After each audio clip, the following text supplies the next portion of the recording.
নমস্কার, সকলকে স্বাগত জানাই সমৃদ্ধ অফিসিয়াল 3.0 আরও একটি নতুন ভৌতিক গল্পের ভিডিওতে। আজ যে গল্পটি আমি আপনাদের শোনাতে চলেছি সেটি হলো ছায়া ঘেরা বাড়ি।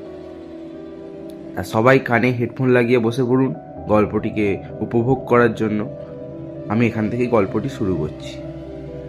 বহু বছর আগে কলকাতার উপকণ্ঠে ছিল একটি পুরনো জীর্ণ বাড়ি, যার নাম ছিল রায়ভবন। বাড়িটা দেখতে যেমন রাজকীয় ছিল, তেমনি ছিল রহস্যময়। স্থানীয় লোকেদের মুখে শোনা যেত বাড়িটার ওপর অভিশাপ আছে এবং এখানে রাতের বেলায় নানা অলৌকিক ঘটনা ঘটে। তাই সূর্যাস্তের পর সেদিকে কেউ ঘেঁষত না। একদিন রৌনক, যে কিনা পেশায় একজন লেখক, এই বাড়িটা নিয়ে একটা উপন্যাস লেখার কথা ভাবল। তার ভূতের গল্পের প্রতি দারুণ আগ্রহ। তার বন্ধু বান্ধব ও পরিবারের সবাই তাকে বারণ করেছিল, কিন্তু রৌনক কারোর কথা শুনল না। তার দৃঢ় বিশ্বাস ছিল যে সবাই মানুষের ভুল। সে তার লেখার খাতা, ল্যাপটপ আর সামান্য কিছু জিনিসপত্র নিয়ে সেই বাড়িতে গিয়ে উঠল। প্রথম কয়েকদিন সব কিছুই স্বাভাবিক ছিল। রাতের বেলায় গা ছমছমে নিস্তব্ধতা ছাড়া আর কোনো কিছুর অস্তিত্ব সে টের পেল না। রৌনক রোজ রাতে একটা মোমবাতি জ্বালিয়ে লিখতে বসত। একদিন লিখতে লিখতে হঠাৎ তার মনে হলো যেন কেউ তার পেছনের ঘরের থেকে ফিস ফিস করে কিছু বলছে। সে প্রথমে পাত্তা দিল না, ভাবল হয়তো তার মনের ভুল। কিন্তু শব্দটা বাড়তে লাগলো, যেন কেউ করুণ সুরে তার নাম ধরে ডাকছে। রৌনক ভয় পেয়ে মোমবাতিটা হাতে নিয়ে ঘরের দিকে এগোলো, কিন্তু ঘরের ভেতরে কেউ ছিল না। কেবল ঘরের কোণে একটা পুরনো আয়না পড়েছিল, যার কাঁচটা ভাঙা। পরের রাতে রৌনক আবার একই শব্দ শুনতে পেল। এবার তার ভয়টা আরো বাড়ল। সে স্থির করলো আজ রাতে সে জেগে থেকে দেখবে কি হয়। রাত গভীর হলো, ফিসফিস শব্দটা আরো পরিষ্কার হতে লাগলো। এবার সে স্পষ্ট শুনতে পেল কেউ বলছে, আমাকে দেখতে পাচ্ছ? রৌনকের হাত পা ঠান্ডা হয়ে গেল।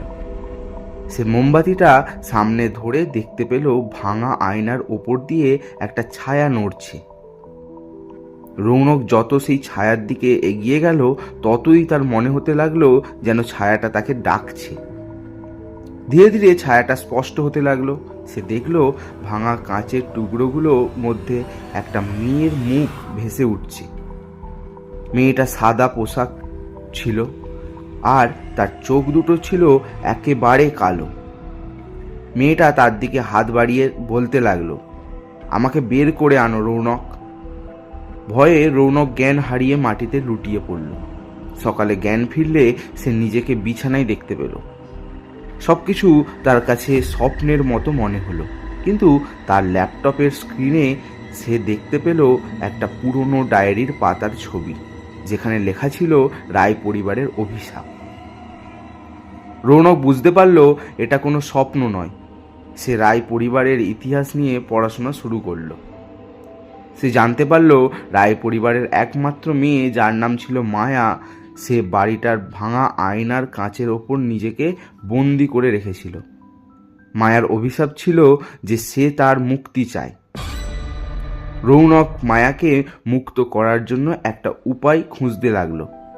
সে জানতে পারল মায়াকে মুক্ত করতে হলে কোনো এক পূর্ণিমার রাতে মায়ার পছন্দের গান বাজাতে হবে, আর তার পছন্দের সাদা ফুল দিয়ে একটা পুজো করতে হবে। এক পূর্ণিমার রাতে রৌনক মায়ার জন্য সব আয়োজন করলো। সে ভাঙা আয়নার সামনে মায়ার পছন্দের গান বাজালো আর সাদা ফুলের মালা সাজালো। ধীরে ধীরে মায়ার ছায়াটা পরিষ্কার হতে লাগলো আর এক করুণ সুর ভেসে এলো। মায়া রৌনককে বলল, তুমি আমাকে মুক্তি দিলে রৌনক, এবার আমার আত্মা শান্তি পাবে। তারপর হঠাৎ এক ঝলক আলোর ঝলকানি হলো আর মায়া অদৃশ্য হয়ে গেল। রৌনক বুঝতে পারল মায়া মুক্তি পেয়েছে। পরের দিন সকালে রৌনক বাড়িটা ছেড়ে চলে গেল আর তার উপন্যাসটা শেষ করলো। রায় ভবন এরপর থেকে আর কোনো অলৌকিক ঘটনার খবর শোনা যায় না। তা এই পর্যন্তই ছিল আমাদের গল্পটা। সবাই কমেন্টে জানিয়ে দিও গল্পটা কেমন লাগলো, এবং ভিডিওটিকে একটি লাইক করে চ্যানেলটাকে সাবস্ক্রাইব করে বেল আইকনটাকে অলে প্রেস করে দিন, যাতে আমার শেয়ার করা প্রত্যেকটি গল্পের নোটিফিকেশান আপনার কাছে আগে পৌঁছে যায়। তা আজকের গল্পটা এই পর্যন্তই। দেখা হচ্ছে পরের কোনো ভৌতিক গল্প অথবা ভৌতিক ঘটনার ভিডিওতে।